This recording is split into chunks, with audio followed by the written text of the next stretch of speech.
Hallelujah. सो आइए, आप सब तैयार हैं? सो हम सब कहें, परमेश्वर पिता, हम तेरी आवाज सुनने के लिए तैयार हैं। अपने दाहिने बाएं बैठे हुए जितने लोग हैं उनसे कहें, हम आपकी आवाज सुनने के लिए परमेश्वर तैयार हैं। सो आइए, इसी प्रार्थना के साथ अब हम आमंत्रित करते हैं हमारे पास्टर सचिन क्लाइव सर को। इनके विषय में कुछ भी कहना, कुछ भी बोलना, ये तो ऊंट के मुंह में जीरा डालने के बराबर है। ये खुद अपने आप में एक पहचान है और ये हमारे लिए एक सौभाग्य है, परमेश्वर की ओर से बड़ा अनुग्रह है कि पास्टर हमारे बीच में है। सो आइए, पूरी समझदारी के साथ और अनुशासन के साथ बैठें और देखें कि परमेश्वर की इच्छा हमारे लिए क्या है। सो जोरों से तालियां बजाएं और कहें हालेलुया, प्रेज द लॉर्ड। और उसी के साथ मैं ये माइक्रोफोन अब पास्टर सचिन क्लाइव की तरफ देना चाहूंगा। Praise the Lord. परमेश्वर के अनुग्रह से ये समय आया है कि आप लोगों के बीच में आकर के मैं परमेश्वर के वचन को बांट सकूं। और बिशप राय बोर्डे से बीते समय मेरी बातचीत हुई और उन्होंने भी मैं सोचता हूं कि पहली बार इन 2020 और 2021 में पहली बार कोई ऐसी सभा में ऑनलाइन ले रहा हूं जिसका शीर्षक लास्ट डेज है, यानी कि अंत के दिनों के विषय में किसी को तो चिंता हुई मेरे अलावा। तो friends of Jesus Christ Nagpur की ये जो सभा, ये पूरी कमिटी जो है, इनको कम से कम चिंता तो हुई अंत के दिनों के बारे में, ताकि लोग अंत के दिनों में अपने आप को तैयार कर सकें, परमेश्वर की इच्छा को जान सकें। तो मैं धन्यवाद करता हूं बिशप साहब का भी और पूरी कमेटी के हर एक सदस्य का कि उन्होंने इस आवश्यक और बहुत ही आवश्यक विषय के ऊपर ज़रूरी समझा कि मैं यहाँ पर आकर के आप लोगों के बीच में संदेश को परमेश्वर की ओर से प्रदान कर सकूं। तो आज शाम का मेरा संदेश जो है वो बहुत ही सिंपल ज़रूर है, लेकिन जब इस संदेश के निष्कर्ष तक हम पहुंचेंगे तो जो हमारा मीटिंग का जो थीम है कि हम परमेश्वर की इच्छा को जान सकें कि इन अंत के दिनों में परमेश्वर वास्तव में हमसे चाहता क्या है, उसके दिल की बात क्या है, उसको हम वचन से समझने का प्रयास करने जा रहे हैं। बहुत सारी बातों को मैं इस समय आपके सामने रखूंगा और मैं चाहूंगा कि आप हर एक बात को बहुत ध्यान से समझें, क्योंकि अगर आप बीच में सो गए और सो करके यदि आप जागे तो फिर आगे की कोई भी बात आपको समझ में नहीं आएगी। तो अब हम इस सभा को और इस संदेश को प्रारंभ करते हैं और कुछ वचन हैं जिनको हम पढ़ लेते हैं, जहां से हम अपने आज के इस संदेश को प्रारंभ करेंगे। यानी कि अपने संदेश की बुनियाद को जिन वचनों के द्वारा हम डालेंगे वो वचन पाए जाते हैं नए नियम से यहूदा की पत्री, और उसमें एक ही अध्याय है और उसके 20 से लेकर 23 वचन तक मैं इस समय आपके सामने पढ़ रहा हूं।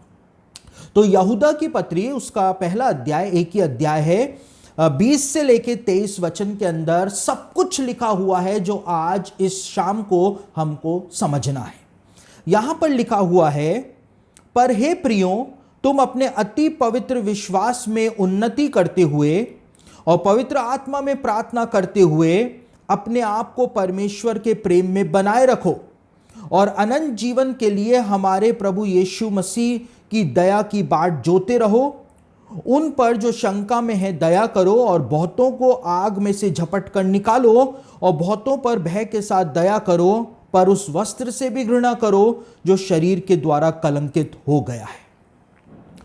तो आज शाम को कुछ देर हम इन्हीं वचनों के अंदर जो हमारी बुनियादी शिक्षा पाई जाती है उसके ऊपर अपना ध्यान केंद्रित करने का प्रयास करेंगे। हम इस बात को देखने का प्रयास करेंगे कि इन अंत के दिनों में जब हम आकर के खड़े हो गए हैं तो परमेश्वर हमारे जीवनों से क्या चाहता है, या यूं कहें दूसरे शब्दों में कि हमको इन अंत के दिनों में अपने आत्मिक जीवनों को कैसे तैयार करना है, ताकि हम यीशु मसीह के लिए अपने आप को और अपने परिवार को पूरी तरह से तैयार कर पाए। तो हम अंत के दिनों के अंदर हैं और ये बात मुझको बताने की जरूरत नहीं है, क्योंकि पूरी सृष्टि जो है, पूरा जगत जो है, इस बात को पुकार पुकार करके बता रहा है कि हम अंत के दिनों में आकर के खड़े हो गए। और मैं अक्सर इस बात को कहता हूं कि कलीसियाई इतिहास के अंदर पहली बार एक ऐसी मसीही जनरेशन आ गई है इस दुनिया के अंदर जो बाइबल की भविष्यवाणियों को अपनी आंखों के सामने पूरा होते हुए देख रही है। हमसे पहले जितनी भी मसीही पीढ़ियां हुई 2000 सालों में, वो मसीही लोग जो थे वो इन दिनों को देखना चाहते थे, इन दिनों को जानना चाहते थे कि बाइबल की भविष्यवाणियां जब पूरी होंगी तो इस दुनिया के अंदर आखिर क्या होगा। लेकिन वो इन दिनों को नहीं देख पाए, वो इन भविष्यवाणियों को अपनी आंखों के सामने पूरा होते हुए उन्होंने इन सब बातों को नहीं देखा। लेकिन पहली बार हम एक मात्र ऐसी मसीही जनरेशन है, एक ऐसी मसीही पीढ़ी है जो बाइबल की भविष्यवाणियों को अपनी आंखों के सामने पूरा होते हुए देख रहे हैं। और यीशु ने एक बात अपने शिष्यों से कही थी। यीशु ने कहा था कि धन्य है तुम्हारी आंखें जो तुम मुझको देखते हो, और धन्य है तुम्हारे कान कि तुम मुझको सुनते हो, क्योंकि बहुत से राजाओं और भविष्यवक्ताओं ने चाहा कि मुझे देख लें, मेरी बातों को सुन ले, लेकिन वो ना तो मुझे देख पाए ना ही वो मुझे सुन पाए। लेकिन धन्य है तुम्हारी आंखें और तुम्हारे कान। उसी प्रकार से कलीसियाई इतिहास के 2000 सालों में जितने भी मसीही विश्वासी हुए वो इन दिनों को देखना चाहते थे, जानना चाहते थे कि अंत के दिनों में क्या होगा। लेकिन वो इन दिनों को नहीं देख पाए, नहीं जान पाए। लेकिन हम उस भाग्यशाली पीढ़ी के अंदर शुमार हैं कि हम अंत में घट रही सारी घटनाओं को अपनी आंखों से देख रहे हैं। एक एक बात को हम देख रहे हैं, कैसे भविष्यवाणियां अनफोल्ड होकर के अपने प्रॉपर जगह पर जाकर के फिट हो रही हैं पजल के टुकड़ों में, वो हम अपनी आंखों के सामने घटित होते हुए देख रहे हैं। लेकिन उसके बावजूद आज हमको समझ में नहीं आ रहा है, हम यूहन्ना बपतिस्मा देने वाले के समान आज बन गए। यूहन्ना बपतिस्मा देने वाले को स्वर्ग से चिन्ह बताया गया था कि जिस पर पवित्र आत्मा कबूतर के रूप में उतरेगा वही मसीह होगा, और उसने उस चिन्ह को घटित होते हुए देख लिया था, आकाशवाणी को सुन लिया था। लेकिन उसके बावजूद वो यीशु मसीह के पास संदेशा भेजता है कि क्या आने वाला तू ही है या हम किसी और की बाट जोहें। और उसी प्रकार से आज ये भविष्यवाणियां हमारे सामने हमारे दिनों में पूरी हो रही हैं। लेकिन उसके बावजूद हम इस प्रश्न को कर रहे हैं कि क्या यीशु मसीह के वापस आने का समय हो भी गया है या अभी यीशु मसीह के आने में और समय बाकी बचा हुआ है। हम यूहन्ना बपतिस्मा देने वाले की तरह बन रहे हैं। हम आंखों के सामने जो चीजें घटित हो रही हैं उनको हम देखना नहीं मांग रहे। जब हम इस बात को ही नहीं समझ पाएंगे कि हम अंत के दिनों में आ गए हैं, तो फिर हम परमेश्वर की मनसा को इन अंत के दिनों में जो हमारे लिए है उसको हम कैसे समझ पाएंगे, कैसे समझ पाएंगे। देखिए, मैं आपको एक बात बताऊं, 1947 और 1948 के अंदर एक डिस्कवरी हुई थी इजराइल के अंदर, जो मृतक सागर है जिसको डेड सी कहा जाता है, उसके पास कुमरान की गुफाएं हैं। और उन गुफाओं के अंदर बाइबल की जो मूल पांडुलिपियां होती हैं, या जिसको हम कहें ओरिजिनल मैन्यूस्क्रिप्ट्स जो बाइबल के थे 2000 साल पुराने, और 2000 साल से भी ज़्यादा पुराने जो थे वो वहाँ पर प्राप्त हुए थे। यानी बाइबल की ओरिजिनल मैन्यूस्क्रिप्ट्स मिल गई थी। और उन मैन्यूस्क्रिप्ट्स के अंदर एक कैलेंडर जो था वो भी प्राप्त हुआ था, जिसको हम डेड सी स्क्रॉल्स कैलेंडर के नाम से जानते हैं। तो आप यहां पर देख सकते हैं जो कैलेंडर डेड सी स्क्रॉल्स के अंदर मिला था वो यहां पर आपके सामने है। और डेड सी स्क्रॉल्स का ये कैलेंडर जो था, इसके लिए जो बाइबल के जो स्कॉलर्स हैं उनका मानना है कि ये एक बहुत ही ज्यादा एक्यूरेट कैलेंडर है। यानी जो कैलेंडर इस समय इजराइल के अंदर यहूदी लोग इस्तेमाल कर रहे हैं, जिसको हम हिब्रू कैलेंडर या जूइश कैलेंडर कहते हैं, वो कैलेंडर एक्यूरेट कैलेंडर नहीं है, क्योंकि उस कैलेंडर में जो फरीसी लोग थे उन्होंने बहुत ज्यादा गड़बड़ियां करी थी, ताकि उस कैलेंडर से यीशु मसीह के रूप में प्रकट होता हुआ ना दिखाई दे, दानियल की भविष्यवाणियों के अनुसार। लेकिन बाइबल के स्कॉलर्स ने बताया है कि ये डेड सी स्क्रॉल्स कैलेंडर जो है इसमें एक्यूरेटली बताया गया था कि मसीह कब इस संसार में जन्म लेगा, वो कब इस संसार के अंदर अपना बलिदान देगा, सारी बातें एक्यूरेटली इस कैलेंडर के अंदर बताई हुई थी। और इसीलिए बाइबल के जो प्रोफेसी स्कॉलर्स हैं वो डेड सी स्क्रॉल्स कैलेंडर को बहुत ही ज्यादा महत्व देते हैं। और ये डेड सी स्क्रॉल्स कैलेंडर जो था ये 7000 सालों का एक कैलेंडर बनाया गया था यहूदी लोगों के द्वारा 2000 साल पहले। और ये 7000 साल जो थे वो 2000 2000 2000 प्लस 1000 के अंदर डिवाइड थे। और यहां पर आप देख सकते हैं मैंने लिखा हुआ है कि हर 2000 साल जो थे वो 500 सालों के अंदर डिवाइड हो रखे थे। और हर 500 साल जो थे वो 10 जुबलियों में यानी 50-50 सालों के अंदर डिवाइड हो रखे थे। और इस प्रकार से ये डेड सी स्क्रॉल्स कैलेंडर जो था वो काम किया करता था और एक बहुत ही ज्यादा एक्यूरेट कैलेंडर जो था वो ये हुआ करता था। लेकिन आपको जान करके हैरानी होगी कि डेड सी स्क्रॉल्स कैलेंडर के अंदर इस बात को बताया हुआ था कि जब मसीह इस संसार के अंदर प्रकट होगा तो उसका एग्जैक्ट टाइम बताया हुआ था। मैं यहां पर कोई डेट सेटिंग नहीं कर रहा हूं, ना ही हम डेट सेटिंग कर रहे हैं, लेकिन मैं कुछ दूसरी बात की तरफ ले जा करके अपनी बात को कनेक्ट करूंगा, तब जा करके आपको मेरी बात जो है वो समझ में आएगी।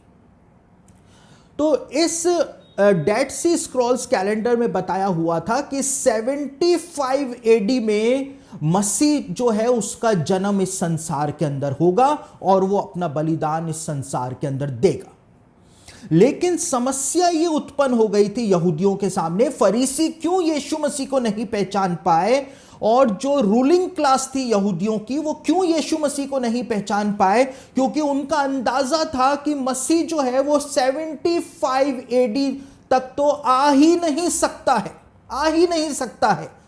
वो 75 एडी में आएगा या उसके बाद आएगा, लेकिन 75 एडी तक तो वो आ ही नहीं सकता है। लेकिन यीशु मसीह का जन्म जो था वो 6 बीसी में या 4 बीसी के अंदर ही हो गया था और यीशु मसीह ने तो 30 और 33 एडी तक अपना काम पूरा करके वो चला भी गया था। और 75 एडी तक उस कैलेंडर के अकॉर्डिंग यीशु या मसीह जो है वो आ नहीं सकता था। और इसीलिए फरीसी लोग जो है वो पहचान नहीं पाए थे कि मसीह जो है वो इस संसार के अंदर प्रकट भी हो चुका है। अब मैं आपको क्या बात बताने जा रहा हूं, उससे हम आज के हमारे इस समय को समझेंगे। एक वचन को मैं आपके सामने पढ़ रहा हूं, मत्ती रचित सुसमाचार उसका 8 अध्याय और उसके 29वें वचन के अंदर क्या लिखा हुआ है। एक बहुत ही महत्वपूर्ण बात कि यहूदी लोग तो नहीं समझे, ठीक है हमको समझ में आता है, लेकिन दुष्ट आत्माएं भी नहीं समझी थी। दुष्ट आत्माओं को भी लग रहा था कि अभी तो मसीह के आने में बहुत समय बाकी बचा हुआ। तो मत्ती रचित सुसमाचार उसका 8 अध्याय उसके 29वें वचन में गिरासेनियों के देश में यीशु का सामना जिन दुष्ट आत्माओं से हुआ था, दुष्ट आत्मा की सेना जो थी उसने इस बात को कहा था, उन्होंने चिल्लाकर कहा, हे परमेश्वर के पुत्र, हमारा तुझसे क्या काम, क्या तू समय से पहले हमें दुख देने यहां आया है। समय से पहले, क्योंकि डेड सी स्क्रॉल्स कैलेंडर के अनुसार मसीह जो है वो 75 एडी में उसका जन्म होना था, लेकिन यीशु मसीह जो था वो 6 बीसी में या 4 बीसी में ही उसका जन्म हो गया था। और किसी को भी समझ में नहीं आ रहा था कि ये क्या हो गया है, क्योंकि समय जो है उसको परमेश्वर ने अपने हाथ में रखा हुआ। और इसी प्रकार से ये डेड सी स्क्रॉल्स कैलेंडर जो है, इस डेड सी स्क्रॉल्स कैलेंडर की जो अंतिम जुबली है, यानी ये कैलेंडर जब खत्म हो जाएगा तो बाइबल के जो प्रोफेसी स्कॉलर्स हैं वो बताते हैं कि 2025 से इस कैलेंडर के अंतिम 50 साल शुरू हो जाएंगे और 2075 में जाकर के वो अंतिम 50 साल जो हैं वो उस समय जाकर के खत्म हो जाएंगे। यानी कि ये कैलेंडर जो है वो 2075 पर जाकर के खत्म हो रहा है, लेकिन इसका मतलब ये नहीं है कि यीशु मसीह 2075 में आएगा। क्यों ऐसा नहीं हो सकता है? क्योंकि यीशु मसीह का जन्म 75 एडी में होना था, लेकिन वो भी पहले हो गया था। और इसीलिए यीशु ने कहा था कि ना तो पुत्र को पता है ना स्वर्गदूतों को पता है, लेकिन सिर्फ पिता को पता है कि मेरा वापस आना कब होगा। और इसीलिए यीशु ने अपने शिष्यों को प्रेरितों के काम के पहले अध्याय में कहा था कि उन समय या कालों को जानना जिनको पिता ने अपने ही अधिकार में रखा है, तुम्हारा काम नहीं। तो ये डेड सी स्क्रॉल्स कैलेंडर जो है वो हमको ये बात तो समझा देता है, बता देता है कि 2025 से अंतिम 50 साल इस कैलेंडर के शुरू हो जाएंगे। लेकिन हम फिर से वहीं पर ही आ जाते हैं कि जो काम दुष्ट आत्माओं के साथ हो गया था कि वो भी सोच रहे थे कि अभी मसीह के आने में बहुत समय बाकी बचा हुआ है, लेकिन मसीह जो है वो आकर के खड़ा हो गया था और वही होने जा रहा है। दुनिया का कोई भी कैलेंडर नहीं बता सकता है कि यीशु मसीह कब वापस आएगा, सिर्फ परमेश्वर को पता है कि उसका पुत्र कब वापस आएगा। लेकिन आज हमारे सामने चिन्ह प्रकट होने शुरू हो गए हैं, भविष्यवाणियां हमारे सामने पूरी हो रही हैं जो इस बात की गवाही चीख चीख करके प्रदान कर रही हैं कि यीशु मसीह के वापस आने का सीजन जो है वो आ गया है और वो अपने सीजन के अंदर कभी भी प्रकट हो जाएगा। हम 2025 की राह नहीं देख रहे हैं, हम 2050 की राह नहीं देख रहे हैं, हम 2075 की राह नहीं देख रहे हैं, क्योंकि पहले भी ऐसा हुआ कि मसीह पहले आ गया था और अब भी ऐसा हो सकता है कि मसीह पहले ही इस संसार के अंदर आ जाने पाए। तो जो चोट दुष्ट आत्माओं के साथ हो गई थी वो बहुत सारे लोगों के साथ होने जा रही है। दुष्ट आत्माएं जो हैं वो आराम से इत्मीनान से बैठी हुई थी कि अभी तो मसीह को आने में बहुत समय बाकी बचा हुआ है। वही का वही चोट जो है आज बहुत सारे मसीहों के साथ होने जा रही है, जो आराम से इत्मीनान से बैठे हुए हैं और जो कहते हैं कि अभी तो मसीह के आने में बहुत समय बाकी बचा हुआ है। वही काम आज कर रहे हैं मसीही लोग जो हैं वो आज यीशु मसीह के दूसरे आगमन को डिनाई करने में लगे हुए हैं कि अब भी यीशु मसीह वापस नहीं आएगा। जैसे यीशु मसीह ने उनको एसएमएस करके बताया हो अपने आने की तारीख और समय कि मैं इस फलाने तारीख और फलाने समय पर आऊंगा, या यीशु मसीह ने स्वर्ग से उनको फोन करके मोबाइल पर उनको कॉल करके बताया हो कि अभी आप आराम से घर पर बैठे रहिए और आराम से मजे करते रहिए, मैं अभी नहीं आऊंगा। देखिए, इंसान तो यह भी नहीं सोचता है कि उसकी मृत्यु आ जाएगी। कभी भी किसी भी इंसान को नहीं लगता है कि वो मर जाएगा, लेकिन मृत्यु आ जाती है और कोई उसको रोक नहीं पाता है। उसी प्रकार से परमेश्वर का पुत्र भी आ जाएगा और कोई उसको आने से नहीं रोक पाएगा। तो इन अंत के दिनों में परमेश्वर की इच्छा हमारे लिए क्या है? पहली बात, इन अंत के दिनों में परमेश्वर की इच्छा हमारे लिए यह है कि हम हर समय हर पल जो है वो तैयार रहें यीशु मसीह के दूसरे आगमन के लिए, क्योंकि उसका दूसरे आगमन के संकेत हमको मिलने शुरू हो गए। तो पहली बात जो है वो ये है कि हमको हर समय तैयार रहना है। ऐसा नहीं है कि मैं 1 साल बाद तैयारी करनी शुरू करूंगा, अब भी तो थोड़ा समय बचा हुआ है, मैं बाद में तैयारी कर लूंगा, बाद में तैयारी कर लूंगी। ऐसा नहीं है, हमको हर समय तैयार रहना है, क्योंकि किसी भी समय कुछ भी हो सकता है, कुछ भी हो सकता है। अचानक से ही एक दिन तारा जो था वो बैतलहम के अंदर चमक गया था। अचानक से ही एक दिन एक शिशु जो था वो बैतलहम की चरनी में जन्म ले गया था। अचानक से ही हो गया था, कोई सोच भी नहीं सकता था। लेकिन परमेश्वर का प्रॉपर टाइम जब आ गया था, यीशु का जन्म हो गया था, परमेश्वर का प्रॉपर टाइम आ जाएगा तो यीशु मसीह अपनी दुल्हन को लेने वापस भी आ जाएगा। तो हमको हर समय अपने जीवनों को तैयार रखना है, क्योंकि किसी भी पल कुछ भी हो सकता है। अब आप देख सकते हैं इस कोरोना वायरस के अंदर, इस कोरोना काल के अंदर कितने लोग थे जिनको दूसरा मौका नहीं मिला।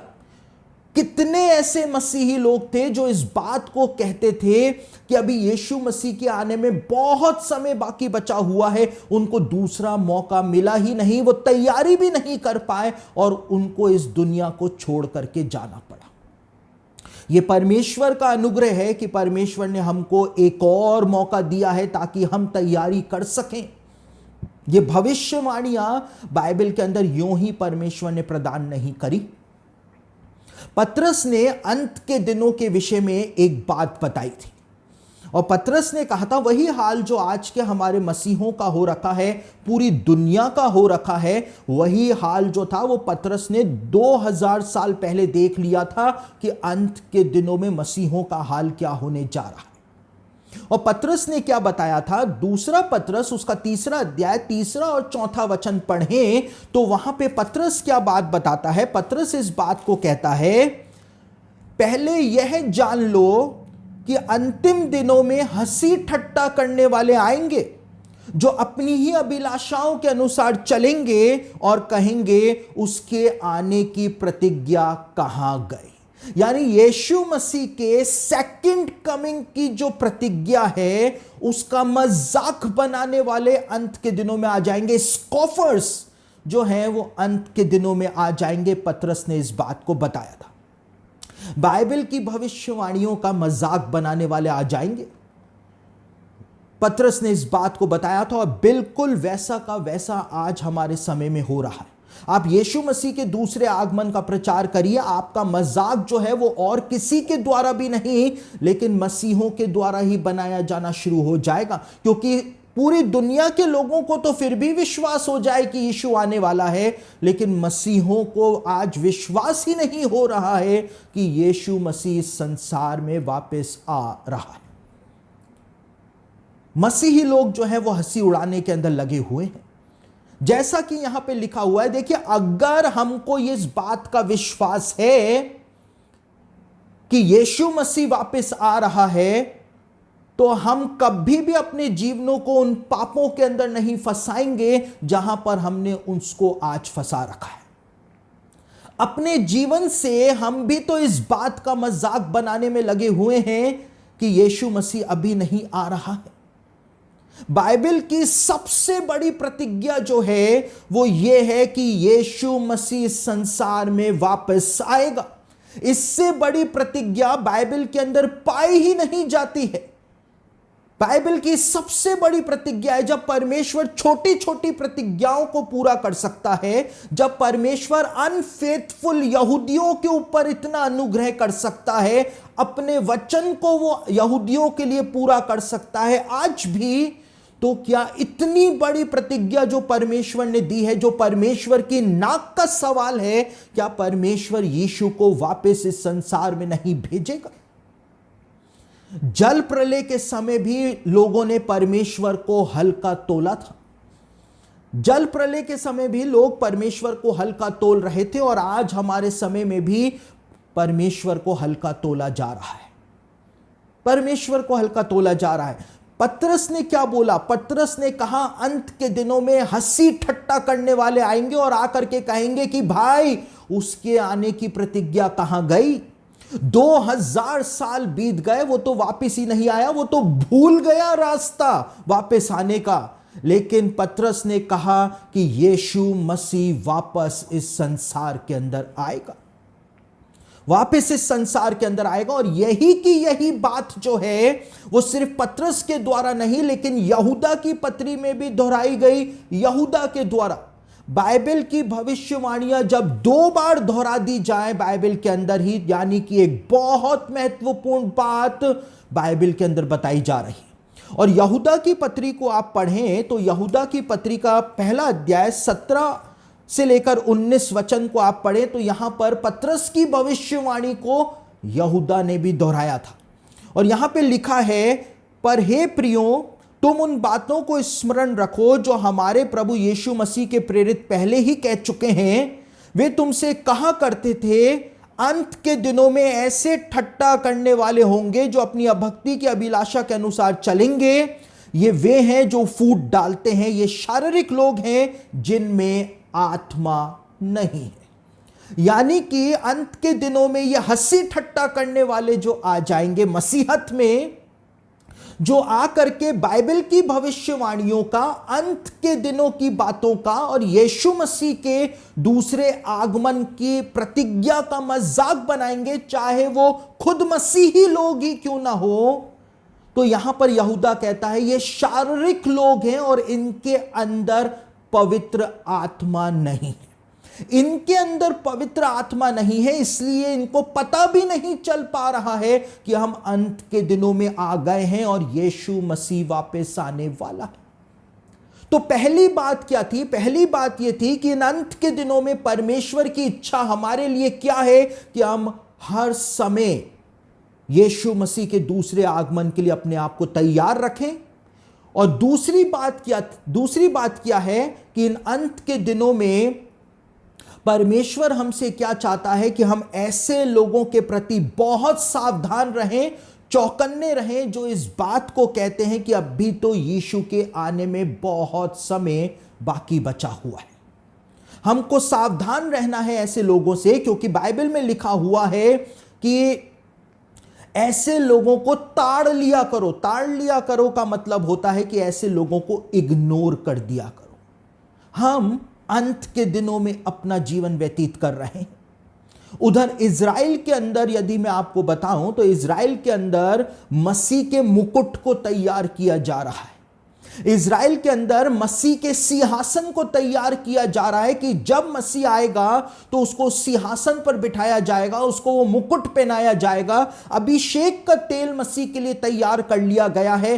कितनी ज्यादा तैयारियां यहूदी लोग इज़राइल में मसीह के आगमन के लिए कर रहे हैं, लेकिन क्या हम वैसी आत्मिक तैयारियां अपने जीवन में यीशु के आगमन के लिए कर रहे हैं?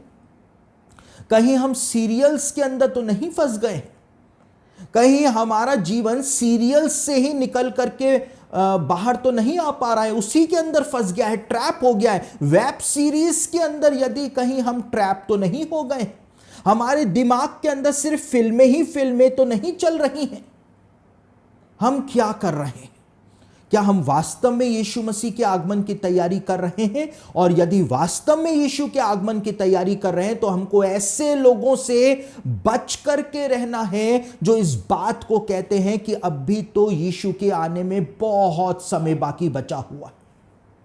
ऐसे लोगों से हमको बच करके रहना है, क्योंकि ऐसे लोग जो हैं, यहां पर यहूदा कहता है कि ये वो लोग हैं जिनके अंदर पवित्र आत्मा नहीं है और इसीलिए ये यीशु के दूसरे आगमन को कभी समझ भी नहीं सकते, कभी समझ भी नहीं सकते। देखिए, दूसरा तीमुथियुस उसका 3 अध्याय उसके पहले वचन को यदि आप पढ़ेंगे तो वहां पे पौलुस जो है एक भविष्यवाणी तीमुथियुस को देता है कि अंत के दिनों में क्या होगा। और पौलुस जो है इस बात को बताता है, पौलुस इस बात को कहता है कि पवित्र आत्मा ने पौलुस को बताया कि अंतिम दिनों में कठिन समय आएंगे। मेरी बात बहुत ध्यान से सुने, जो बात मैं आपको बताने जा रहा हूं। पौलुस तीमुथियुस को कहता है कि पवित्र आत्मा यूं बताता है कि अंतिम दिनों में कठिन समय आएंगे।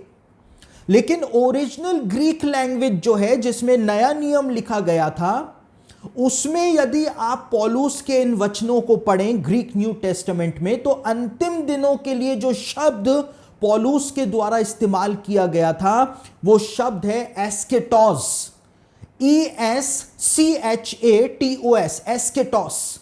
और एस्केटोस का मतलब सिर्फ अंतिम दिन नहीं होता है, लेकिन एस्केटोस का मतलब होता है अंत के भी बिल्कुल अंत में आ जाना।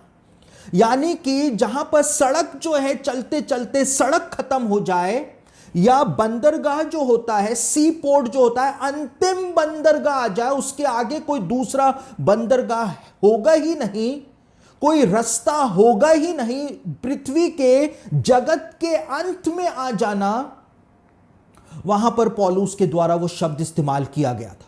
यानी कि जब इंसान जगत के बिल्कुल अंत में आकर के खड़ा हो जाएगा, यानी उसके आगे कुछ है ही नहीं, तब पवित्र आत्मा ने कहा था कि ये चिन्ह प्रकट होने शुरू हो जाएंगे, और पौलुस ने वहां पर इतनी बातें बताई हैं कि सबसे बड़ा चिन्ह अंत के दिनों का यह होगा कि इंसान के अंदर परिवर्तन आ जाएगा, इंसान बदल जाएगा।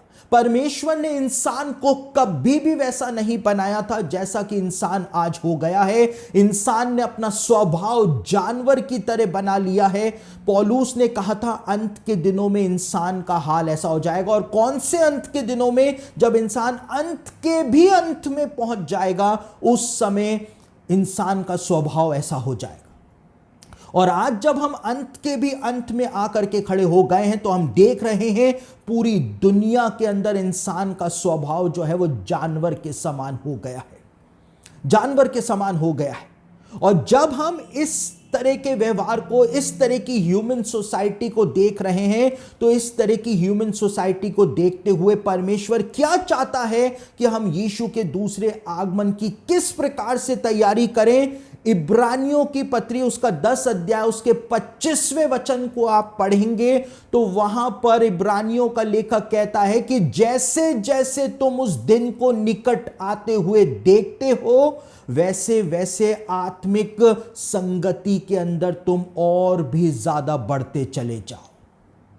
यानी जब हमको दिख रहा है कि हम अंत के भी बिल्कुल अंत में आ गए हैं, तो अब हमको आत्मिक संगति के अंदर बढ़ते चले जाना है, बढ़ते चले जाना है। और ये तीसरी बात है जो परमेश्वर इन अंत के दिनों में हमसे चाहता है कि हम आत्मिक संगति के अंदर बढ़ते चले जाएं। वेब सीरीज की संगति में बढ़ते चले जाएंगे तो किसी दूसरे रास्ते पर निकल जाएंगे। फेसबुक की संगति में बढ़ते चले जाएंगे तो किसी दूसरे रास्ते पर निकल जाएंगे। शराब की संगति में बढ़ते चले जाएंगे तो किसी दूसरे रास्ते पर निकल जाएंगे। लेकिन आत्मिक संगति में रहेंगे तो बिल्कुल सही रास्ते पर रहेंगे। देखिए, मैं अक्सर इस बात को कहता हूं कि आत्मिक संगति भी आत्मिक संगति ही होनी चाहिए, क्योंकि आज बहुत सारे मसीही लोग हैं और मैं भी उसमें हूं, आप भी उसमें हैं, हम सब एक ही नाव के अंदर सवार हैं।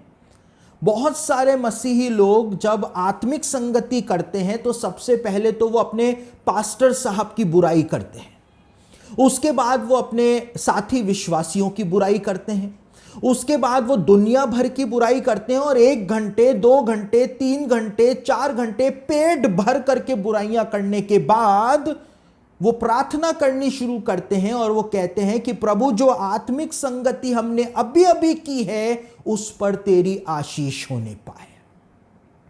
तो मैं ऐसी आत्मिक संगति की यहां पर बात नहीं कर रहा हूं। परमेश्वर चाहता है कि पवित्र आत्मा की आत्मिक संगति के अंदर इन अंत के दिनों में अब हमको बढ़ते चले जाना है, क्योंकि अभी तो कठिन दिनों की सिर्फ शुरुआत हुई है। अभी तो हमको बहुत कुछ देखना बाकी रह गया है। कोरोना वायरस अभी खत्म नहीं हुआ है, अभी तो हमको बहुत कुछ देखना बाकी रह गया है। तो आप ये ना सोचें कि जान छूट गई है, अभी और भी बहुत कुछ आ रहा है, क्योंकि यीशु ने कहा अंत के दिनों के लिए कहा कि वो ऐसे कलेश के दिन होंगे जो जगत की उत्पत्ति से लेकर कभी भी पृथ्वी पर नहीं आए होंगे। यानी कि नूह की जल प्रलय में भी ऐसा कलेश पृथ्वी पर नहीं हुआ, उससे भी ज्यादा कलेश जो है वो पृथ्वी पर आने वाला है अंत के दिनों में, ये यीशु ने बताया। तो पहली बात, हमको हर समय यीशु के आगमन के लिए तैयार रहना है। दूसरी बात, परमेश्वर की इच्छा यह है कि हम चौकन्ने रहें ऐसे लोगों से जो यीशु के दूसरे आगमन की प्रतिज्ञा का मजाक बनाते हैं, यूट्यूब के ऊपर वीडियो बना करके डालते हैं कि अभी तो यीशु मसीह नहीं आएगा, उसके आने में 200-300 सालों का समय बचा हुआ है। सावधान रहना है, क्योंकि यहूदा ने कहा कि ये शारीरिक लोग हैं, ये कभी भी यीशु के दूसरे आगमन के समय को नहीं समझ सकते हैं और उनमें पवित्र आत्मा नहीं। और तीसरी बात जो परमेश्वर ने अंत के दिनों में चाहता है कि हम आत्मिक संगति में आगे बढ़ते चले जाएं, आगे बढ़ते चले जाएं। और देखिए, यीशु मसीह ने लूका रचित सुसमाचार के अंदर एक बात बताई। मैंने आपको कहा मेरा संदेश जो है मैं बहुत सिंपल करके आपके सामने रखूंगा, क्योंकि मैं ज्यादा डीप में चला गया तो आपको मेरी बात समझ में नहीं आएगी। तो लूका रचित सुसमाचार का 18 अध्याय का 8वां वचन यदि आप पढ़ें, gospel of Luke chapter 18 verse 18 को यदि आप पढ़ें, तो वहां पर यीशु मसीह ने इस बात को कहा कि जब मनुष्य का पुत्र वापस आएगा तो क्या वो पृथ्वी पर विश्वास को पाएगा। यीशु मसीह ने कहा कि जब मैं वापस आऊंगा, मेरा सेकंड कमिंग जब होगा, तो उस समय क्या मुझको पृथ्वी पर मसीहों में विश्वास देखने को मिलेगा। यानी यीशु ने एक संकेत प्रदान कर दिया था। यीशु ने इस बात को बता दिया था कि अंत के दिनों में जब यीशु का दूसरा आगमन होगा, उस समय मसीहों के अंदर विश्वास पाया ही नहीं जाएगा, पाया ही नहीं जाएगा। जबकि यहूदा की पत्री पहला अध्याय उसके 3 वचन के अंदर लिखा हुआ है, यहूदा कहता है उस विश्वास की पूरी रखवाली करो जो पवित्र लोगों को सिर्फ एक ही बार सौंपा गया, एक ही बार सौंपा गया है। लेकिन यीशु ने कहा यह विश्वास जो है वो मसीही लोग अंत के दिनों में खो देंगे, और आज हमारे समय में आकर के ये विश्वास जो है वो खो चुका है। आप यूरोप के अंदर जाएं और यूरोप में जाकर के जो आलीशान और भव्य भव्य चर्च की गिरजाघरों की इमारतें हैं, आप जब उनको देखेंगे तो आपको आपकी आंखों के अंदर आंसू आ जाएंगे। यूरोप के अंदर जाकर के आप भव्य भव्य गिरजाघरों को देखेंगे, आपकी आंखों में आंसू आ जाएंगे, क्योंकि उन गिरजाघरों के अंदर ताले लग चुके हैं। पूरे यूरोप के अंदर गिरजाघर जो हैं खाली हो चुके हैं, बंद पड़े हुए हैं। कई सारे गिरजाघर जो हैं वो शराब के ठेकों के अंदर उनको तब्दील कर दिया गया है। वहां पर कई सारे गिरजाघरों को अलग अलग कामों के अंदर लिया जा रहा है, लेकिन वहां पर आराधनाएं होनी बंद हो चुकी। गिरजाघरों के अंदर शराब पीने के जो बार होते हैं वो खोल दिए गए हैं। जहां पर शताब्दियों से जिन इमारतों के अंदर, जिन गिरजाघरों के अंदर परमेश्वर की आराधना की जाती थी, उन गिरजाघरों के अंदर यूरोप के अंदर अब वहां पर बैठ करके लोग शराब पी रहे हैं। वहां पर अलग अलग प्रकार के गंदे काम किए जा रहे हैं। क्यों? क्योंकि लोगों को यीशु मसीह के ऊपर विश्वास नहीं रहा और वो कलीसियाओं को छोड़ करके, मसीहत को छोड़ करके वो चले गए। यीशु ने कहा जब मैं वापस आऊंगा तो क्या मैं पृथ्वी पर विश्वास को पाऊंगा। यीशु ने कहा विश्वास होगा ही नहीं। ना केवल यूरोप, अमेरिका का भी यही हाल हो गया है। और आज भारत के अंदर हमारी कलीसियाओं के अंदर जो लड़ाई झगड़े हो रहे हैं, मसीही लोग जो आपस के अंदर लड़ रहे हैं, हम उसी ट्रैक के ऊपर अग्रसर हो चुके हैं जिस ट्रैक के ऊपर चल करके यूरोप की कलीसियाएं बर्बाद हुई, जिस ट्रैक के ऊपर चल करके अमेरिका की कलीसियाएं बर्बाद हुई, और अब भारत की कलीसियाओं ने भी उसी ट्रैक के ऊपर चलना शुरू कर दिया, उसी ट्रैक के ऊपर चलना शुरू कर दिया है। यीशु ने कहा विश्वास होगा ही नहीं कि मैं वापस आ सकता हूं। आज हमारे जीवनों के अंदर वो विश्वास नहीं पाया जाता। अगर विश्वास होता तो हम कभी भी अपने आप को संसार के अंदर नहीं फंसाते, कभी भी नहीं फंसाते। तो बाइबल में लिखा है उस विश्वास की पूरी रखवाली करो जो पवित्र लोगों को एक बार ही सौंपा गया है। तो हमको इन अंत के दिनों में अपने इस विश्वास की पूरी रखवाली करनी, पूरी रखवाली करनी है। कहीं हमारा विश्वास इस संसार में इन सब कामों को देखते हुए बिखर ना जाए, खो ना जाए। हमको अपने विश्वास की रखवाली करनी है। देखिए विश्वास की रखवाली आप कैसे करेंगे। आज क्या हो रहा है, आज बाइबल के अंदर जो सृष्टि की रचना का वृत्तांत बताया हुआ है, अमेरिका के अंदर जितनी भी बाइबल सेमिनरीज हैं, जितनी भी बाइबल सेमिनरीज हैं जहां पे पादरियों को पढ़ाया जाता है, सारी लगभग सारी बाइबल सेमिनरीज में से उस बात को हटा दिया गया है कोर्सेज में से कि परमेश्वर ने सृष्टि की रचना की थी। यानी अब पादरियों को ही यह पढ़ाया जा रहा है कि बंदर से इंसान बना था और परमेश्वर ने सृष्टि को बनाया था। वो सारी बातें अब सिखाई नहीं जा रही। बाइबल को परमेश्वर का वचन नहीं माना जा रहा है कलीसियाओं के अंदर भी, और बाइबल सेमिनरीज में भी ये यूरोप का और अमेरिका का हाल हो चुका है। भारत भी इससे कहीं ज्यादा पीछे नहीं है। विश्वास खो रहा है। हमको अपने विश्वास की पूरी पूरी रखवाली करनी है, तब ही जाकर के हम यीशु मसीह के दूसरे आगमन के लिए अपने आप को तैयार कर पाएंगे।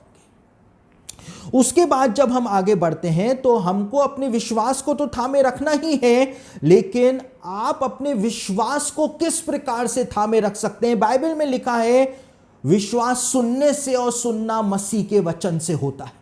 अगर आपको अपने विश्वास को बढ़ाना है, ये विश्वास आपका खो ना जाए, आपको अंत के दिनों में अपने इस विश्वास को कायम रखना है, तो आपको परमेश्वर का वचन सुनना पड़ेगा। लेकिन बात यहां पर आ जाती है कि आप किससे परमेश्वर के वचन को सुन रहे हैं, किससे सुन रहे हैं? आज बहुत सारे ऑप्शंस हमारे पास अवेलेबल हैं। हम YouTube के ऊपर किसी का भी वचन सुन सकते हैं, हम अपने कलीसियाओं के अंदर वचन सुन सकते हैं, हम फेसबुक पे वचन सुन सकते हैं, इंस्टा पे हम वचन सुन सकते हैं, लेकिन हम किसका वचन सुन रहे हैं? YouTube के ऊपर प्रचार करने वाले हर प्रचारक जो हैं वो सही प्रचारक नहीं है। आज कितने प्रचारक हैं YouTube के ऊपर जो बैठ करके बस दूसरों की बुराइयां करते रहते हैं। वो वाला पास्टर भी गलत है, वो वाला पास्टर भी गलत है, वो भी गलत है, वो भी गलत है, सिर्फ मैं सही हूं। अगर आप ऐसे लोगों का वचन सुनते हैं जो सिर्फ खुद की प्रशंसा करते हैं और दूसरों की बुराइयां करते हैं, आपका विश्वास कभी भी नहीं बढ़ेगा। आपका विश्वास रूपी जहाज जो है वो डूबने के कगार तक पहुंच जाएगा और डूब भी जाएगा। तो आपको चुनाव करना है कि आपके आत्मिक जीवन को आप किसका फूड खिला रहे हैं। अगर ऐसे प्रचारकों का फूड खिलाएंगे तो आपका कुछ भी नहीं हो सकता है। हमको इन सब बातों से बचना है। कौन सही है, कौन गलत है, यह फैसला करने का अधिकार परमेश्वर ने हमको नहीं दिया है, हमको नहीं दिया है।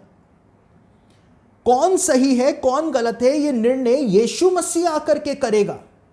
अगर कोई आपको संदेश सुनाते हुए 100 बार इस बात को कहता है कि सिर्फ मैं अच्छा हूं, बाकी सारे लोग जो हैं वो गलत हैं, या मेरे टीम के लोग जो हैं वो सबसे अच्छे हैं दुनिया में, बाकी सारे प्रचारक, सारे पास्टर गलत हैं, आप उसका संदेश बिल्कुल भी मत सुनना। बाइबल में लिखा है विश्वास सुनने से और सुनना प्रभु मसीह के वचन से होता है। लेकिन अच्छा वचन सुनेंगे, ऐसा वचन आप सुनेंगे जो आपके आत्मिक जीवन की ग्रोथ करेगा, तभी आपको वचन के सुनने से लाभ हो पाएगा। कई सारे लोग, आज इतनी सारी भीड़ आ गई है YouTube के ऊपर, फेसबुक के ऊपर, प्रचारकों की भीड़ आ गई है, एक बाढ़ सी आ गई है, हर कोई खड़ा होकर के प्रचार कर रहा है, और उनमें से कई सारे लोग, उनके अंदर जो दूसरों के प्रति जो ईर्ष्या है, उस ईर्ष्या को वचन का लेप लगा करके उस ईर्ष्या को दूसरों के सामने परोस रहे हैं। आप उनके मन के अंदर जो जहर है दूसरों के लिए, उस जहर को आप ले रहे हैं अपने अंदर। इसलिए बहुत सावधान रहें कि आप किसका वचन सुन रहे हैं। किसी दूसरे का जहर अपने अंदर ना लें, बल्कि बाइबल में तो लिखा है कि दूसरों को खुद से अच्छा समझो, बढ़कर समझो। अगर कोई कहता है कि मैं अच्छा हूं, मेरे साथ के लोग अच्छे हैं, बाकी सब बुरे हैं, वो वचन के खिलाफ जा रहा है। और दूसरी बात जो है, अगर आपको अपने विश्वास के अंदर आगे बढ़ना है तो आपको सारे वाद विवाद जो हैं उससे अलग रहना पड़ेगा। वचन को लेकर के आजकल बहुत वाद विवाद चल रहा है। हर एक बड़ा प्रकांड पंडित है, हर एक बॉस है, आता जाता कुछ नहीं है बिल्कुल जीरो, लेकिन है बहुत ज्ञाता, उनसे ज्ञान ठुकवा लो, है ना। उनको आता कुछ नहीं है, पढ़े लिखे भी नहीं है, डफर है, लेकिन उनसे ज्ञान ठुकवा लो बाइबल का, और जमाने भर का ज्ञान ठोकेंगे वो कि ये पास्टर साहब यहां गलत है, वो प्रचारक वहां गलत है। खुद को कुछ नहीं आता है, लेकिन बस उनसे ज्ञान ठुकवा लो। तो ये वाद विवाद जो है, इससे आपको बचना है। ये आपके विश्वास के लिए कैंसर है, ये कब चिपक जाएगा और कब ये कैंसर की तरह आपके विश्वास को खा जाएगा, आपको पता भी नहीं चल पाएगा। पौलुस ने इस बात को कहा, मैं मन से नहीं बोल रहा हूं। कहां पर कहा? दूसरा तिमुथियुस उसका दूसरा अध्याय उसके 14वें वचन को पढ़ेंगे तो पौलुस कहता है, शब्दों पर वाद विवाद करने वालों से अलग रहो, वाद विवाद के अंदर मत पड़ो, इससे विश्वास रूपी जहाज डूब जाता है। विश्वास रूपी जहाज डूब जाता है। हमको वाद विवाद के अंदर नहीं पड़ना है। कोई अगर गलत बोल रहा है, आपको लगता है गलत बोल रहा है, तो आपको वाद विवाद के अंदर नहीं पड़ना है। वो जाने, उसका काम जाने, आप सही ट्रैक के ऊपर रहिए। लेकिन आज लोग वाद विवाद करते हैं, बहस करते हैं। हमको बहस में नहीं पड़ना है, हमको अपना जीवन साफ रखना है। वो विश्वास हमको सिर्फ एक बार सौंपा गया है। देखिए, जब मैं नया नया विश्वास के अंदर आया था तो उस समय ये विश्वास जो है, इसकी क्या कद्र होती है, ये मुझको उस समय मालूम पड़ा था। क्योंकि ज़्यादा ज्ञानी बनने के चक्कर में मैंने बहुत सारी ऐसी किताबों को भी पढ़ना शुरू कर दिया था जिन किताबों ने मेरे विश्वास के ऊपर हमला कर दिया था। और जब मेरे विश्वास के ऊपर ऐसी किताबों ने हमला कर दिया तो मुझको परमेश्वर से प्रार्थना करने में दिक्कत होने लग गई थी, मुझको कलीसिया में बैठने में परेशानी होने लग गई थी, मुझको यीशु पर विश्वास करने में परेशानी होने लग गई थी और मैं परेशान हो गया था क्योंकि मैं नया नया विश्वास के अंदर आया था। और कई महीनों तक संघर्ष करने के बाद मैंने अपने उस विश्वास को वापस से प्राप्त किया। और इसीलिए यहूदा की पत्री में लिखा है, उस विश्वास के लिए पूरा यत्न करो जो पवित्र लोगों को एक ही बार सौंपा गया है। यह विश्वास अगर खो गया, दोबारा से नहीं देगा परमेश्वर। और इसीलिए मैं कभी भी ऐसी किताबों को नहीं पढ़ता हूं जो मुझको यीशु मसीह से दूर लेकर के चली जाए। कभी भी मैं ऐसे कोई लिटरेचर को छूता तक नहीं हूं जो मुझको यीशु मसीह से दूर लेकर के चला जाए। मैंने जो संघर्ष किया, मुझको पता है कि इस विश्वास की कद्र क्या है। इसलिए अगर आपको आपका विश्वास इन अंत के दिनों में, परमेश्वर की इच्छा आपके लिए यह भी है कि आप अपने इस विश्वास की कद्र करें जो आपको वरदान के रूप में परमेश्वर ने अपने पवित्र आत्मा के द्वारा दिया है। और उसके बाद आप अच्छा वचन सुने, अपने कलीसिया के अंदर वचन सुने। और अगर आप YouTube के ऊपर या और किसी साधन से भी वचन को सुनते हैं तो आपको चुनाव करना पड़ेगा कि आप बिल्कुल सही जो परमेश्वर का वचन आपको सुनाए, आप उसका वचन सुनिए, ताकि आपकी आत्मिक ग्रोथ जो है इन अंत के दिनों में हो पाए। वचन सुनाने वाले बहुत सारे हैं, वचन का ज्ञान बांटने वाले बहुत सारे हैं। खुद के जीवन में कभी वचन को उतारा नहीं, लेकिन वचन का ज्ञान बांटना बहुत आसान है। देखिए, दूसरे को सजेशन देना बहुत आसान होता है, लेकिन खुद उस सजेशन का पालन करना बहुत मुश्किल होता है। जिसके जीवन में वचन आपको दिखाई दे, आप उसके वचन को आराम से सुन सकते हैं। उसके बाद प्रारंभिक सदी जो थी कलीसिया की, उस प्रारंभिक सदी में 12 प्रेरित जो थे यीशु मसीह के, वो कलीसिया के अंदर शिक्षा दिया करते थे। और ये 12 प्रेरितों की जो शिक्षा वो दिया करते थे, इसको प्रारंभिक सदी के अंदर एक लेख, एक डॉक्यूमेंट के अंदर उस शिक्षा को कंपाइल किया गया था।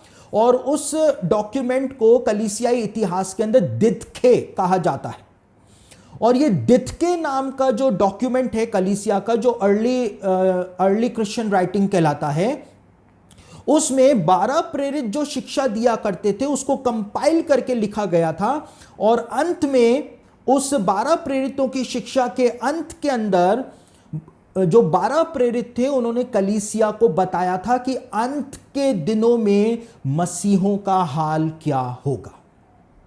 और यहां पर आप देख सकते हैं, ये अर्ली क्रिश्चियन राइटिंग है, ये किताब है जिसको दिदखे के नाम से जाना जाता है। और इस दिदखे के 16th सेक्शन के अंदर वो भविष्यवाणी जो है वो प्रारंभिक प्रेरित जो थे, 12 प्रेरित जो थे, उन्होंने प्रदान करी थी। और क्या भविष्यवाणी दी थी, यहां पर आप देख सकते हैं। यहां पर वो भविष्यवाणी आपको पढ़ने को मिलेगी। 12 प्रेरितों की ये शिक्षा थी अंत के दिनों के बारे में। दितके के सेक्शन 16 के अंदर 12 प्रेरितों ने बताया था कि संसार के अंतिम दिनों में झूठे भविष्यवक्ता और भरमाने वाले बढ़ेंगे, भेड़ें भ्रष्ट होकर भेड़ियों में तब बदल जाएंगी। यानी जो भेड़े हैं, मसीही लोग जो हैं भेड़ों के समान, वो भ्रष्ट होकर भेड़िया बन जाएंगी और मसीही लोगों का प्रेम घृणा में बदल जाएगा, क्योंकि अधर्म के बढ़ने के साथ लोग अपने साथियों से घृणा करने लगेंगे और उन्हें सताएंगे और उन्हें धोखा देंगे। तब संसार का भरमाने वाला अपने आप को प्रकट करेगा। यहां पे 12 प्रेरितों की शिक्षा जो थी, उन्होंने साफ तौर से बताया था कि अंत के दिनों में कलीसियाओं का हाल क्या हो जाएगा। मसीही लोग जो यीशु मसीह की भेड़ें हैं, वो भ्रष्ट होकर भेड़ियों में तब्दील हो जाएंगी और मसीही लोगों का प्रेम घृणा में बदल जाएगा। एक दूसरे से घृणा करने लगेंगे, एक दूसरे को सताने लगेंगे, धोखा देने लगेंगे। और यहां पर साफ लिखा हुआ है कि जब मसीही लोग ऐसा करना शुरू कर देंगे तो ये इस बात का प्रमाण होगा कि एंटी क्राइस्ट जो है, शैतान का अवतार जो है, उसके प्रकट होने का समय निकट आ गया है। यानी कि जब मसीही लोगों के व्यवहार के अंदर परिवर्तन आना शुरू हो जाए, मैं इसकी पूरी व्याख्या करके आपको नहीं बता रहा हूं, आप सब होशियार हैं, बुद्धिमान हैं, आप वैसे ही आप लोगों ने व्याख्या कर ली होगी कि किस प्रकार से मसीही लोगों के स्वभाव के अंदर परिवर्तन आ रहा है, कैसे भेड़ें भेड़ियों के अंदर तब्दील होती चली जा रही हैं। मुझे बताने की जरूरत नहीं है, आप सब लोग बहुत होशियार हैं। तो यहां पर बताया हुआ है कि अंत के दिनों का चिन्ह यह होगा कि मसीहों के अंदर परिवर्तन आ जाएगा। और किसने बताया? खुद 12 प्रेरितों ने बताया। दितके की डॉक्यूमेंट में वो बात रिकॉर्ड हो रखी है। और जब ऐसा हो जाएगा, यानी हम बिल्कुल एंड टाइम के भी एंड टाइम में पहुंच जाएंगे और उस समय एंटी क्राइस्ट अपने आप को प्रकट करने वाला होगा। तो जब ऐसा समय आ जाए, और आज जब ऐसा समय चल रहा है, तो हमको खुद को जांचते रहना है। परमेश्वर की इच्छा इन अंत के दिनों में हमारे लिए यह भी है कि हम निरंतर खुद को जांचते रहें। दूसरे को तो हम पूरी तरह से निचोड़ करके जांच लेते हैं, लेकिन अब हमको खुद को जांचने की आवश्यकता आ गई। देखिए, हम बाइबल पढ़ते हैं, लेकिन हम बाइबल जो पढ़ते हैं, अधिकतर बाइबल जो हम पढ़ते हैं वो दूसरों के लिए पढ़ते हैं। आपको पता है, हम बाइबल अक्सर दूसरों के लिए पढ़ते हैं। जब भी बाइबल में व्यभिचार की बात आए तो हम कहते हैं ये उसके लिए है, चोरी की बात आए तो उसके लिए है, ईर्ष्या की बात आए तो उसके लिए है, जलन की बात आए तो उसके लिए है। तो जितनी भी बातें आती हैं सब दूसरों के लिए होती हैं, खुद के लिए तो हम बाइबल पढ़ते ही नहीं, क्योंकि हमको तो ऐसा लगता है कि हम कोई गलती कर ही नहीं सकते हैं। इन अंत के दिनों में परमेश्वर चाहता है कि हम दूसरों को नहीं, लेकिन अपने आप को जांचें कि हम कितना हल्का तराजू के अंदर पाए जाते हैं। हमारा जीवन कितना भारी है या हमारा जीवन कितना हल्का है। क्या ये सारे काम जो बाइबल में लिखे हुए हैं कि तुम ऐसा ना करना, कहीं वो हम तो नहीं कर रहे हैं? पौलुस कहता है कि तू जो दूसरे को कहता है कि ऐसे ना करना और वही काम तू खुद करता है, तो क्या तू सोचता है कि तू परमेश्वर के दंड से बच जाएगा? कहीं ऐसा ना हो कि हम दूसरों पे ही दोष लगाते रह जाएं और हमारा खुद का जीवन खोखला का खोखला रह जाए। इन अंत के दिनों में एक और काम जो हमको करना है, जो परमेश्वर की इच्छा है, परमेश्वर चाहता है कि उसके बंदे जो हैं, उसके बेटे बेटियां जो हैं, वो सिद्ध बने, परफेक्ट बने। हम पूरे कभी भी परफेक्ट नहीं बन सकते हैं, लेकिन हमको फिर भी उस दौड़ के अंदर दौड़ते चले जाना है। और उसके बाद इतनी सारी जब सेक्सुअल इमोरलिटी इस दुनिया के अंदर बढ़ती चली जा रही है, पाप बढ़ता चला जा रहा है, तो हमको अपने आप को पवित्र बनाए रखना है। क्योंकि लिखा हुआ है इब्रानियों की पत्री उसका 12 अध्याय उसके 14वें वचन में कि उस पवित्रता के खोजी बनो जिसके बिना कोई भी परमेश्वर को देख भी नहीं सकता। यदि हमारे जीवन में पवित्रता नहीं होगी तो हम परमेश्वर को देख भी नहीं पाएंगे। और पवित्रता का मतलब सिर्फ ये नहीं है कि आप व्यभिचार नहीं कर रहे हैं। देखिए, मेरी बात को बहुत ध्यान से सुने। जिन विचारों को नींद आ रही है, ऐसी बातें सुन के वैसे नींद आने लगती है, तो मेरी बात को बहुत ध्यान से सुने। व्यभिचार का मतलब यह नहीं है कि आप सिर्फ किसी के साथ यौन संबंध नहीं बना रहे हैं। आप पवित्र हैं क्योंकि आपने किसी के साथ व्यभिचार नहीं किया है। लेकिन बाइबल के अंदर यीशु मसीह ने कहा कि तुमको मानसिक व्यभिचार भी नहीं करना है। यीशु ने कहा, जो किसी स्त्री के साथ अपने मन के अंदर व्यभिचार कर चुका, उसने तो वास्तव में व्यभिचार कर लिया। मानसिक व्यभिचार तो कहीं हम नहीं कर रहे हैं। देखिए, यीशु ने कहा, यदि तेरी आंख तुझे ठोकर खिलाए तो उस आंख को निकाल करके फेंक देना। अब यहां पर यीशु कह रहा है मानसिक व्यभिचार, फिर यीशु कह रहा है आंख निकाल करके फेंक देना। तो क्या आप अपनी आंख निकाल करके फेंक देंगे? यीशु वास्तव में बोल क्या रहा था? सभोपदेशक उसका 2 अध्याय और उसके 14वें वचन को पढ़ें तो वहां पे सभोपदेशक में लिखा हुआ है कि बुद्धिमान के सिर में आंखें रहती हैं। यानी हमारे पास सिर्फ यहां चेहरे पर ही आंखें नहीं हैं। सभोपदेशक 2:14 में लिखा है कि बुद्धिमान जो होता है उसके सिर के अंदर, दिमाग के अंदर आंखें रहती हैं। और इफिसियों की पत्री उसका 1 अध्याय उसके 18वें वचन को पढ़ें तो वहां पे पौलुस कहता है कि तुम्हारे मन की आंखें ज्योतिमय हो। यानी मन के अंदर भी आंखें होती हैं। एक आंखें तो ये हैं और एक मन के अंदर भी आंखें होती हैं। यानी एक आंखें जो फिजिकल आईज है जिससे हम देखते हैं, लेकिन एक आंखें हैं जो हमारे दिमाग के अंदर हैं, हमारे मन के अंदर हैं, और उससे भी हम पाप करते हैं। और यीशु ने इन्हीं आंखों के लिए कहा था कि जो कोई ऐसे काम करेगा, जो कोई किसी स्त्री के साथ अपने मन के अंदर व्यभिचार करेगा, उसने तो व्यभिचार कर लिया, इसलिए आंख को निकाल करके फेंक दे। ऐसी आंखों का क्या फायदा? इससे अच्छा तो इन आंखों को बंद ही कर ले ताकि तू पाप में ही ना गिर पाए। तो मानसिक व्यभिचार से भी हमको बचना है। और देखिए, पवित्रता का मतलब यह नहीं है कि आप मानसिक व्यभिचार से ही बच जाएं और आप व्यभिचार से बच जाएं तो आप पवित्र हो गए, ये बात नहीं है। लेकिन आप मरकुस रचित सुसमाचार को पढ़ें तो वहां पे यीशु मसीह ने एक पूरी लंबी लिस्ट दी थी कि पवित्रता का अर्थ आखिर क्या होता है। और मरकुस रचित सुसमाचार उसका 7 अध्याय 20 से लेकर 23 वचन पढ़ें तो वहां पे यीशु मसीह ने बताया था कि कौन कौन सी बातें हैं जो मनुष्य को अशुद्ध करती हैं, उसको अपवित्र करती हैं।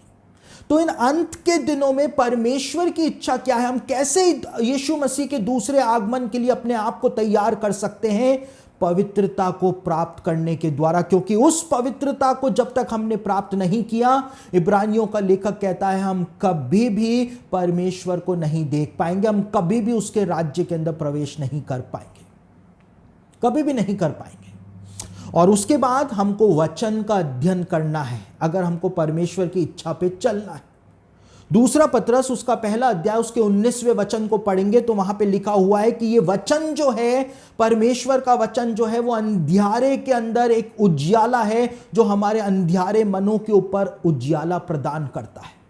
जब तक यीशु मसीह वापस नहीं आ जाता है, ये वचन ही है जो हमको हर एक प्रकार से स्थिर रख सकता है, परमेश्वर के मार्ग के ऊपर चला सकता है।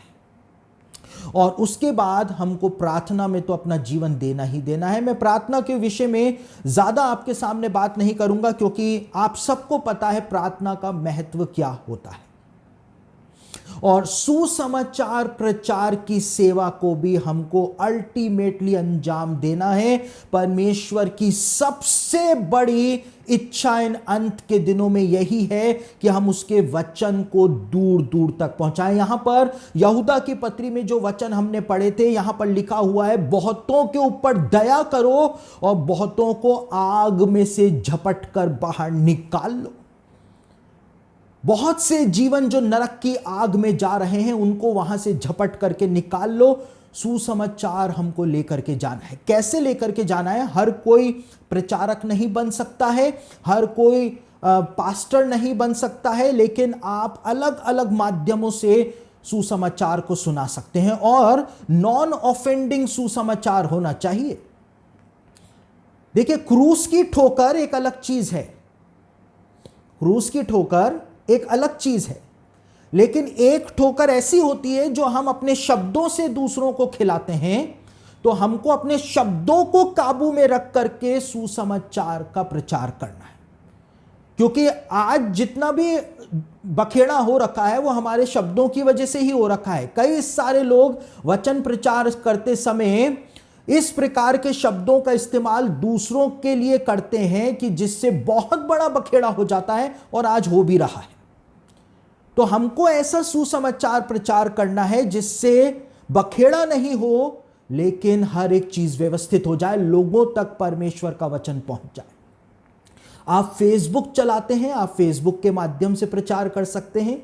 आप यूट्यूब चलाते हैं, आप यूट्यूब के माध्यम से प्रचार कर सकते हैं। इंस्टा के माध्यम से, व्हाट्सएप के माध्यम से। आपको प्रचार करना नहीं आता है, आप सिर्फ अपने पोस्ट, बाइबल के पोस्ट भी यदि लगाएंगे, वो भी दूसरे पढ़ेंगे, वो उनके सामने वचन का प्रचार करना हो जाएगा। आप अलग अलग तरीके से वचन का प्रचार कर सकते हैं, अपने जीवन की गवाहियां सुना सकते हैं। आप अपने जीवन की गवाहियों को दूसरे तरीके से लोगों के सामने ला सकते हैं। जबरदस्ती नहीं है कि आप जा करके लोगों के ऊपर थोपे कि मेरी बात को सुनो। बहुत सारे अलग अलग तरीके हैं।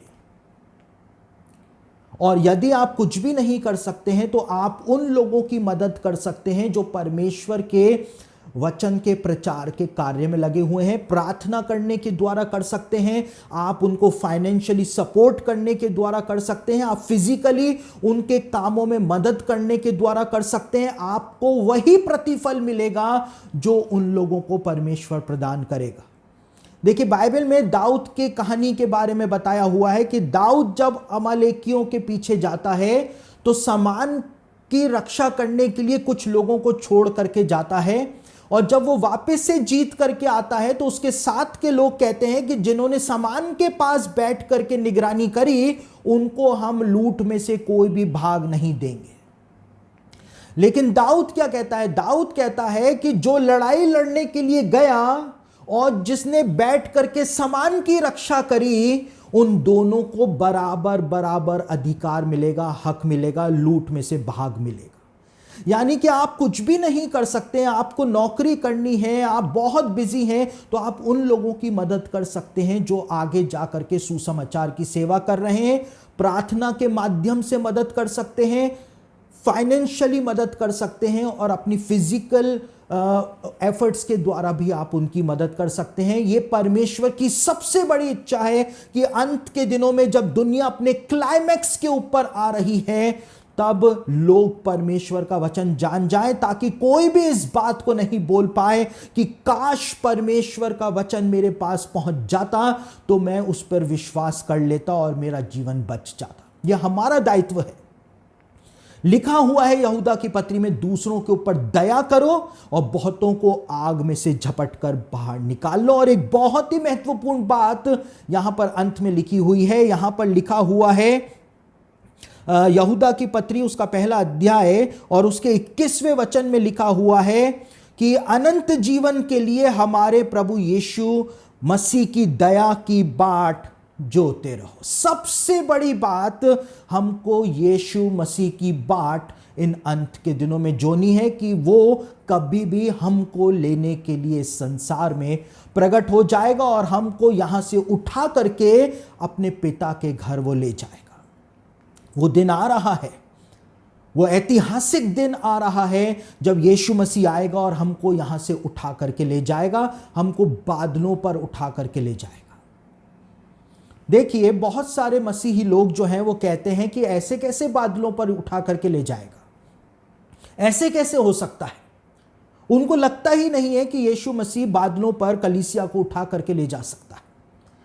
आप लोगों ने नेशनल ज्योग्राफिक चैनल देखा होगा, आप लोगों ने डिस्कवरी चैनल देखा होगा, जिसमें नासा के जो एस्ट्रोनॉट्स होते हैं वो रॉकेट में बैठ करके बाहरी अंतरिक्ष में जाते हैं और जब रॉकेट में यानी अंतरिक्ष यान के अंदर कोई खराबी आ जाती है या स्पेस स्टेशन में कोई खराबी आ जाती है, तो जो नासा के एस्ट्रोनॉट्स होते हैं वो अपने आप को बांध करके स्पेस के अंदर उस यान से बाहर निकलते हैं और बाहर निकल करके तैरते हुए स्पेस में उस यान की मरम्मत करते हैं।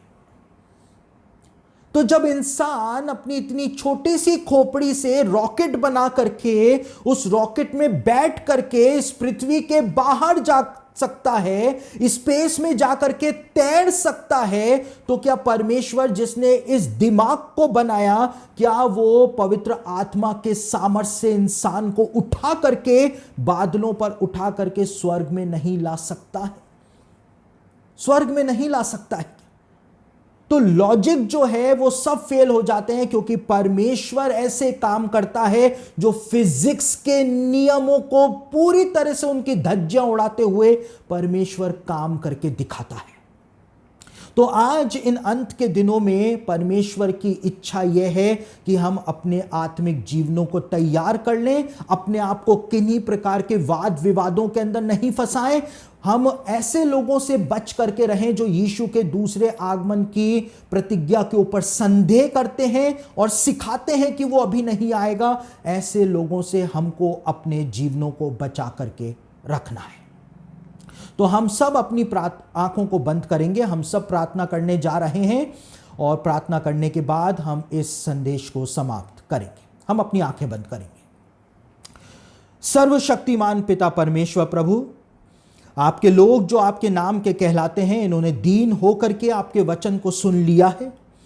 आपके वचन का बीज इनके दिलों के अंदर बो दिया गया है। आप इस बीज को फलवंत करें प्रभु, और अद्भुत अनुग्रह आपके लोगों के जीवन के ऊपर आप प्रदान कर दें प्रभु जी। अल्टीमेटली आप इनके जीवनों को अपने पवित्र आत्मा के द्वारा तैयार कर दें, ताकि ये यीशु के दूसरे आगमन की बाट पवित्रता के साथ जो सकें और प्रभु जी अपने जीवन से आपको प्रसन्न कर सकें। इनका विश्वास बढ़ने पाए, इनको प्रभु जी इनके आत्मिक जीवन में निर्णय लेने का सामर्थ्य प्रदान करें। आपका पवित्र आत्मा इनके जीवन के अंदर इस प्रकार से काम करे कि अभी तक का जो समय इन्होंने बर्बाद किया वो समय तो बीत जाए, लेकिन अब ये अपने आत्मिक जीवनों को तैयार करने पाए। प्रभु जी जितनों ने भी आपके वचन को सुना है, आप इनको ब्लेस करें और प्रभु जी अनुग्रह करें कि इनका जीवन पूरी तरह से आपके पवित्र आत्मा के सामर्थ्य के अंदर भरपूर हो जाने पाए। इनके घर के भंडारों को ब्लेस करें, इनके बच्चों को ब्लेस करें और प्रभु जी इनके अच्छा स्वास्थ्य आप इनको प्रदान करें, ताकि प्रभु आपके वचन को लेकर के खड़े हो सकें, गवाही दे सकें और इन अंत के दिनों में प्रभु जी आपकी इच्छा को, आपकी मनसा को अपने जीवन से ये पूरा कर सके। मैं आपके लोगों को आपके हाथों में सौंप देता हूं। इस सभा को ऑर्गेनाइज करने वाले हर एक कमेटी के सदस्य को, उनके परिवारों को आपके हाथों में सौंपता हूं। आप सबको ब्लेस करें और ये प्रयास जो इन्होंने किया है, ये प्रयास यीशु मसीह के सामर्थी नाम से अद्भुत रूप से ब्लेस होने पाए, यीशु के नाम से, आमीन।